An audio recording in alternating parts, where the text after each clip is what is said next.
ஆண்டவருடைய சித்தம் திட்டம் என்னென்னா, முந்தின நாட்களை விட பிந்தின நாட்கள் மேன்மையுள்ளதாக இருக்கும். ஆமென். முந்தின ஆலயத்தை விட பிந்தின ஆலயத்தின் மகிமை பெரிதாக இருக்கும். ஆலயம் என்பது not only concerning about the building, but you are the temple of God. நீங்கள் தான் தேவனுடைய ஆலயமாக இருக்கிறீங்க. நாம் தான் தேவனுடைய ஆலயம். இந்த ஆலயத்தில் முந்தின நாட்களை விட பிந்தின நாட்கள் மேன்மையுள்ளதாக இருக்கும். அல்லேலூயா. முந்தைய காலம், பிந்தைய காலம், ரெண்டு காலத்தையும் கவனித்து பார்க்கும்போது கடந்த 6 மாதம், இனி வரக்கூடிய 6 மாதம், இந்த 6 மாதத்தில் நம்ம என்னதை சாதித்தோம், அடுத்து என்னதை சாதிக்க போகிறோம்? ஆண்டவருக்கு ஸ்தோத்திரம். ஆகவே அவ்விதமாக தேவனுடைய ஆலயத்தை கட்ட வேண்டும் என்று திட்டமிட்டு அதை முன் வந்து செய்ய வந்தபோது தடைகள் வந்தது, சோர்ந்து போயிட்டாங்க. இன்றைக்கி நம்ம வாழ்க்கையில் ஆரம்பத்தில் நல்ல தீர்மானங்கள்லாம் எடுப்போம்.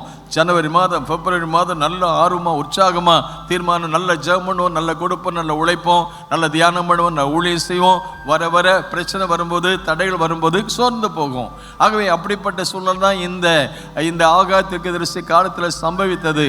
ஆகவே இப்படிப்பட்ட சமயத்தில் மறுபடியும் கர்த்தர் பேச ஆரம்பிக்கிறாரு. மீண்டும் கர்த்தருடைய வார்த்தை வந்தபோது தங்கள் தேவனாகிய கர்த்தருடைய சத்தத்துக்கும் தங்கள் தேவனாகிய கர்த்தருடைய அனுப்பின ஆகாயினும் தீர்க்கதரிசியுடைய வார்த்தைகளுக்கும் என்ன கொடுத்தாங்க? தேவனுக்கு செவி கொடுத்தார்கள், தேவ மனிதனுக்கு செவி கொடுத்தார்கள். ஆமென் சொல்லுவோமா?